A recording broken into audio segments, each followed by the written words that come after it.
अस्सलाम वालेकुम। आज जो है वो हम सीखने लगे हैं कि इनकम टैक्स रिटर्न कैसे फ़ाइल की जाती है। ये उसका ट्यूटोरियल है। फर्स्ट आपके सामने एक एक्सेल की शीट है, क्योंकि सबसे पहले जो है वो वर्किंग की जाती है एंड देन उसको जो है एफपीआर के पोर्टल यानी जिसे आईआरएस पोर्टल कहते हैं उसके ऊपर जो है वो फिल इन किया जाता है। वो तमाम कंसल्टेंट या एडवोकेट टैक्स के जो भी हैं, जो भी इसको डील कर रहे होते हैं, वो उसको, या अगर आप खुद भी फाइल कर रहे हैं तो उसकी सबसे पहले जो है वो कैलकुलेशन करते हैं।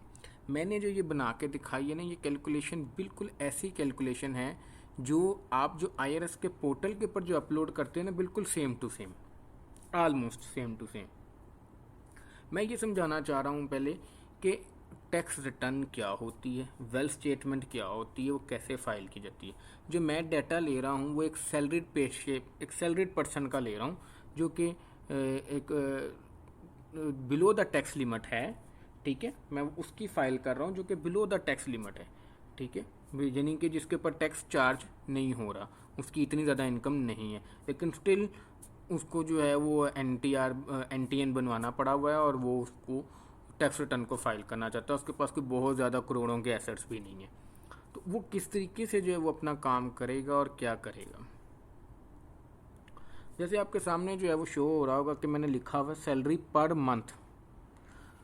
तो अगर आप ये देखें कि एक शख्स की सैलरी आ रही है पर मंथ 22,000, तो अगर हम उसको मल्टीप्लाई बाय कर दें 12 से, तो ये कितनी बन रही होगी? 2,70,000 रुपया वो साल का कमा रहा है। ये मैंने एक बिल्कुल बिलो द टैक्स लिमिट, आल दो मैं आपको यहाँ पे ये बताता जाऊँ कि 6 लाख तक की सैलरी एग्जाम्प्ट है, यानी कि 50,000 पर मंथ अगर आप कमा रहे हैं तो उस पर आपको कोई टैक्स नहीं अदा करना, ना कोई विद होल्डिंग टैक्स आपका काटा जा सकता है अगर आप परमानेंट एम्प्लॉई हैं। उस सैलरी का नहीं काटा जा सकता। लेकिन कुछ और केसेस हैं जिसमें एफटीआर फाइनल टैक्स रिजीम के अंदर वो काटते हैं, वो उनको हम डिस्कस नहीं कर रहे। ये बिल्कुल एक सिंपल, जिसमें पहले आपको एक सिंपल रख के जो समझाया जा रहा है। 2,70,000 रुपया वो कमा रहा है साल का। वहाँ पे जो सैलरी लिखी जाती है वहाँ पे पर मंथ नहीं लिखी जाती, साल की लिखी जाती है, ग्रॉस सैलरी। ठीक है, साथ में ये बताता जाऊँ कि सैलरी कमाने के अंदर जो आपके खर्चे होते हैं, मतलब आप बाइक पर जाते हैं, कार पर जाते हैं, वो शामिल नहीं होते। सैलरी इनकम में कोई डिडक्शन अलाउड नहीं होती, बल्कि इसके ऑपोजिट है। अगर आपको कंपनी ने कोई गाड़ी दी हुई है या अगर आपको कोई कन्वेंस अलाउंस दिया जाता है तो वो आपकी सैलरी इनकम में ऐड अप किया जाता है। ठीक है, अगर आपके एम्प्लॉयर ने कहा है कि जी ये आप कंपनी की गाड़ी ले लें, और तो वो आपका 5% जो है उसका, अगर कंपनी की गाड़ी जो है वो आपको लेके जा रही है, यानी कि स्पेशल कार, आपको सेपरेट कार दी गई हुई है। ठीक है, तो वो उसका जो है वो डाला जाता है, एडअप होता है। इसमें वो नहीं है कि वो जो पिक एंड ड्रॉप की फैसिलिटी है वो उसकी नहीं हम बात कर रहे। इसके अलावा अगर आपको कोई, वो मैं फिर आगे बात चली जाएगी वो सारा टैक्स सैलरी की क्या क्या है, लेकिन यहाँ तक ही मैं सिर्फ बता रहा था कि सैलरी इनकम में कोई डिडक्शन जो है वो अलाउड नहीं होती।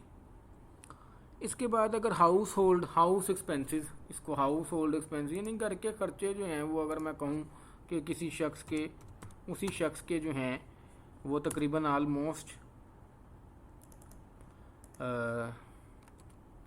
आ रहे हैं 2,64,000 2,64,000 की। मैं भी मिनिमम सी अमाउंट बता रहा हूँ जो कि हम टैक्स रिटर्न में फाइल कर रहे हैं। यहाँ पे हमें ये चीज़ें याद रखनी है कि हमने अपने खर्चों को और इनकम को कैसे एडजस्ट करना है, क्योंकि हमने एक सेक्शन है 111 अनएक्सप्लेन्ड एक्सपेंडिचर्स और इनकम्स, उससे अपने आप को बचा के रखना है। तो ये किस तरीके से किया जा रहा है। सो हमने ये देखना है कि हमारे खर्चे बिल्कुल वो भी ना हो जो कि अनबिलीवेबल हों। ठीक है, और हमारी सैलरी जो है वो हम जो लगा रहे हैं और एक्सपेंसेस जो हैं उनको, एक उनकी कैलकुलेशन जो है वो एक टैक्स कंसल्टेंट जो है वो सही तरीके से आपको तमाम चीज़ों को, क्योंकि वो बिगर पिक्चर को देख रहा होता है, उसके मुताबिक जो है वो कर सकता है। अच्छा, मैंने उसके मुताबिक कहा कि उसके एसेट क्या हैं, कि उसके बैंक में जो है वो अगर हम कहें कि 3.5 लाख पड़ा है। ठीक है, उसके पास कैश ये पूरे साल का जो पड़ा रहा, नॉट 1 मंथ के, पूरे साल का जो है पड़ा रहा। ये उस हम इसमें देख रहे होते हैं, इसमें मैं ये बताऊं कि हम ये देख रहे होते हैं कि 31 जुलाई 2020 को ऑलमोस्ट अगर हम प्रैक्टिकल देखें तो कितना बैलेंस पड़ा हुआ है, और हम अंदाज़ा लगा लेते हैं कि पूरे साल में कितना रहा। एक अगर आप एक बैंक स्टेटमेंट उठा लें तो आप ऑलमोस्ट उससे जो है वो लगा अंदाज़ा लगा लेते हैं, या इवन के क्लाइंट भी बता देता है आपको। अगर आप खुद कर रहे हैं तो आपको खुद ही पता होगा कि यार मेरा एवरेज कितना बैलेंस जो है वो रह रहा है।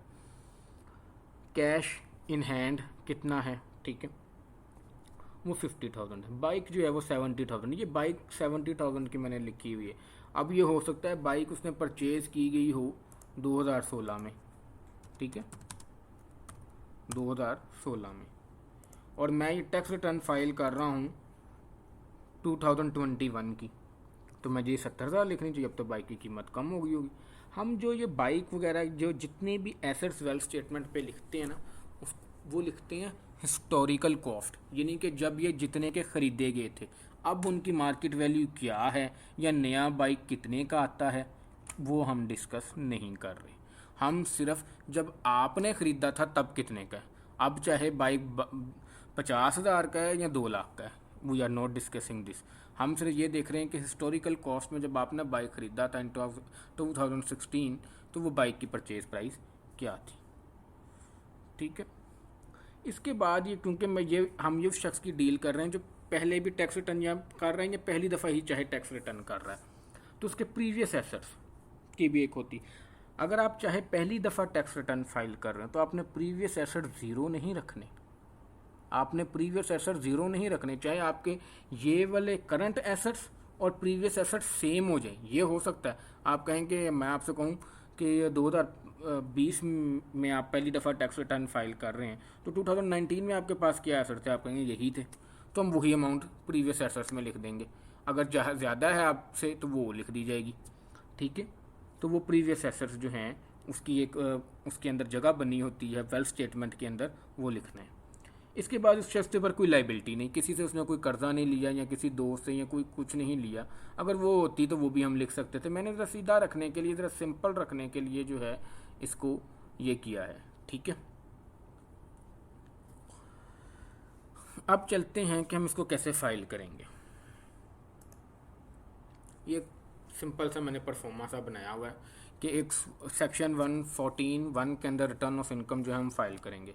यहाँ पे आपने इनकम फॉर्म के अंदर खोला हुआ है आपने IRS का पोर्टल, तो आपने फॉर्म के अंदर लिखनी कितनी है जी, 2,70,000 साल की। तो ये ग्रॉस इनकम आपने लिखनी, नॉट पर मंथ, वहाँ पे आपने लिख देनी है, ठीक है जी। ये साथ ही वो ऑटोमेटिकली नीचे कैलकुलेट करता रहेगा। मैंने भी फार्मूला लगाया हुआ है जैसे फॉर्म में फार्मूला लगा होता है कि इनकम फ्रॉम सैलरी 2,70,000 है। अगर कोई और इनकम्स हैं, अगर अदर सोर्सेज हैं, बिजनेस इनकम है, मैं उन सबको इस वक्त डिस्कस नहीं कर रहा, मैं एक इनकम फ्रॉम सैलरी वाले शख्स की डिस्कस कर रहा हूँ। तो अगर उसकी कोई टोटल इनकम है, कोई और इनकम है, तो वो भी इसके अंदर आ रही हो जाएगी, ठीक है। और फिर वो सारी टोटल इनकम बना के टैक्सेबल इनकम हो जाएगी, ठीक है। वो टैक्सेबल इनकम के ऊपर जो है वो ऑटोमेटिकली रेट चार्ज हो जाता है, वो पोर्टल खुद ही कर देता है। लेकिन हम अपनी वर्किंग के लिए हमने करके देखा होता है कि क्या है। लेकिन मैं आपको पहले बता रहा हूँ कि मैं BTL यानी कि बिलो टैक्स लिमिट के अंदर ही जो है वो करके दिखा रहा हूँ, बिलो टैक्स लिमिट, ठीक है। इसको BTL भी कहते हैं, ठीक है, प्रैक्टिकल में। ये आ गई जी आपकी टैक्सेबल इनकम 2,70,000, 6 लाख से कम है, इस पर कोई टैक्स नहीं पड़ेगा, ठीक होगी। यहाँ तक आप समझें कि आपने इनकम फ्रॉम सैलरी के अंदर रिटर्न फाइल कर दी पहली, उसके अंदर जो इनकम बताने वाला काम था वो कर दिया। अब क्योंकि ये सारा कुछ इकट्ठा हो रहा होता है तो ये वेल्थ स्टेटमेंट के नाम से एक चीज़ होती है, 116 सेक्शन के मतलब फॉर्म नंबर 116 के मुताबिक हम इसको फाइल कर रहे होते हैं, ठीक है। उसमें सबसे पहले पूछता है पर्सनल एक्सपेंसेस क्या हैं जी। शीट 1 पे जाते हैं, कितने हमने पर्सनल एक्सपेंसेस रखे हैं जी, 2,64,000। तो वहाँ पे जो है वो 2,64,000 आप लिख देंगे। आप ये देखेंगे पर्सनल एक्सपेंसेस ऊपर भी 264 आने, ये इनका टोटल है। मैं ये इसका टोटल मैंने ऊपर क्यों किया, टोटल तो ज़्यादातर नीचे आते हैं क्योंकि ये जो IRS का पोर्टल है ये टोटल अबव में देता है। तो आप नीचे जितनी चीज़ें आइटम्स ऐड करेंगे उनका टोटल जो है वो ऊपर उसके हेड पे, मेन हेड पे चला जाएगा। पर्सनल एक्सपेंसेस उसके अंदर काफ़ी सारी लिस्ट है, मैं उसके अंदर हाउस होल्ड एक्सपेंसेस के अंदर कह रहा हूँ कि जो उस शख्स के लगें, तो वो 264 ये टोटल बन गया। ठीक हो गया जी, ये इस तरीके से जो है ये हो जाएगा। अच्छा, आगे आ जाएं जी। अच्छा, ये मैंने पर्सनल एसेट्स एंड लाइबिलिटीज़ जो हैं उसको अगर आप देखें तो ये क्या आ रही हैं, वो मैंने नीचे जो हैं वो की। अच्छा, अब यहाँ पर जो है इसको मैं यहाँ से पर्सनल एसेट्स को जो है वो उठा रहा हूँ। ये मैंने नीचे इसका जगह बनाई हुई है, वो वहाँ पे ही मैं उसको लिखूँगा। यहाँ पे जो है सबसे पहले यहाँ पर वो पूछ रहा होता है पर्सनल एसेट्स, ये पर्सनल लाइबिलिटीज़ लिखा था, पर्सनल एसेट्स के नाम से जो है वो डिटेल आ रही होती है। वो कितनी काफ़ी लंबी डिटेल होती है, उसमें प्लस करके आप IRS के पोर्टल में जो है वो चीज़ें ऐड इन कर रहे होते हैं, लेकिन मैं उसको क्योंकि सिंपल रख रहा हूँ और अभी IRS के पोर्टल पे नहीं गया और वहाँ पे भी जाके उसको फाइल करके दिखाऊंगा। अभी हम अगर उसको शामिल करते हैं तो ये कह रहा है कि इन्वेस्टमेंट अकाउंट में, तो हमारा अगर हम शीट 1 में देखें तो हमने बैंक में कितने पैसे हैं, 3.5 लाख।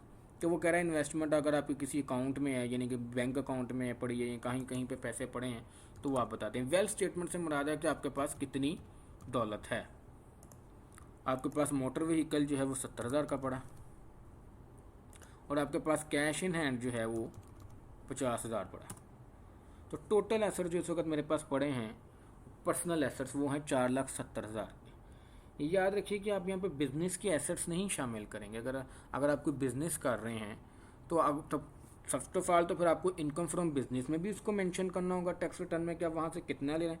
और फिर आप वहाँ पे यहाँ पर एक बिज़नेस, यहाँ पर एक हेड बना होता है, उसे कहते हैं कैपिटल इन बिज़नेस, कि आपका उस बिज़नेस के अंदर कितना पैसा लगा हुआ है, कैपिटल कितना है। वो अब आप इक्विटी कह रहे होते हैं, टोटल एसेट्स माइनस लाइबिलिटी, अब मैं वो एक लंबा कॉन्सेप्ट है, तो वो आपका कितना है।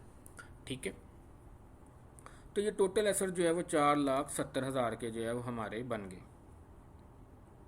मैंने कहा कि पर्सनल लाइबिलिटीज़ कोई नहीं है शख्स की, for the sake of easy रखने के लिए। अगर कोई कर्जा नहीं लिया गया तो कोई चीज़ नहीं है। पर्सनल लाइबिलिटीज़ जो हैं वो उसकी कोई नहीं है।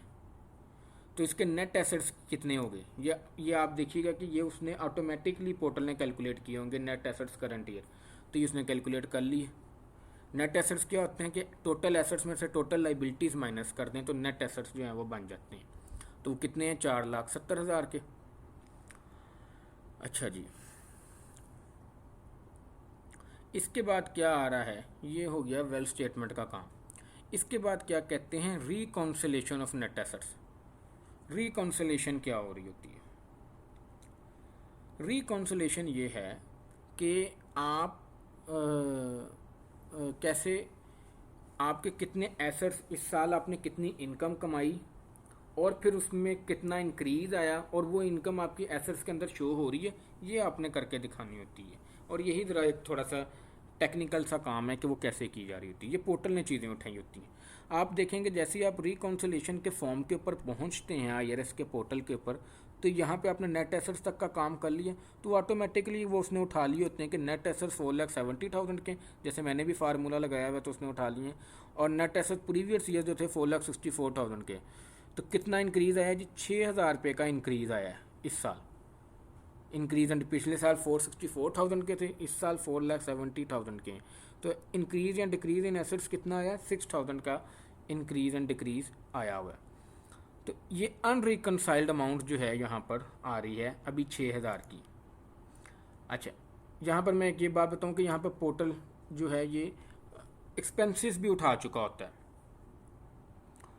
जो आपके जो पर्सनल एक्सपेंसेस हैं ये भी पोर्टल ने जो है वो उठाए होते हैं। मैं ज़रा इसको 1 मिनट आपको ये करके दिखाऊं कि यहाँ पर कैसे पोर्टल जो है वो आपके पर्सनल एक्सपेंसेस को उठा चुका होगा।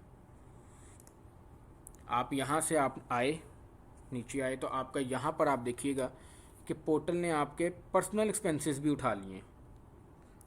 एक चीज़ पोर्टल ने नहीं उठाई होती कि आपने इनकम कितनी डिक्लेयर की है रिटर्न के अंदर। अब आप देखें कि अनरिकनसाइल्ड अमाउंट कितनी आ रही है, 2,70,000 की। वो क्या, ये एक कॉन्सेप्ट है जो मैं समझाना चाहता हूँ, जिसका पॉइंट है कि वो ये कह रहा है कि आप ये कह रहे हैं कि 6,000 का इंक्रीज़ आया एसेट्स में, उसने कहा ठीक है मान लिया, और आपने ये कहा कि जो एक्सपेंसेस हुए हैं वो हुए हैं 2,64,000 के, ठीक है, 2,64,000 के एक्सपेंसेस हुए हैं और मैंने 6,000 का मेरा इंक्रीज़ हुआ है एसेट्स में। लेकिन वो ये पूछता है कि ये टोटल हो गए 2,70,000, 2,64,000 प्लस 6,000, ये 2,70,000 हो गए, इनकी इनकम कहाँ से आई? इनकी इनकम कहाँ से आई? 6,000, 4,64,000 के तो एसेट्स पिछली दफ़ा थे ना, मान लिया। इस दफ़ा उन एसेट्स में 6,000 का इंक्रीज़ हुआ तो वो 4,70,000 के हो गए, और आपने खर्चे अपने कर दिए 2,64,000 के, ये पोर्टल ने उठा लिया हुआ है।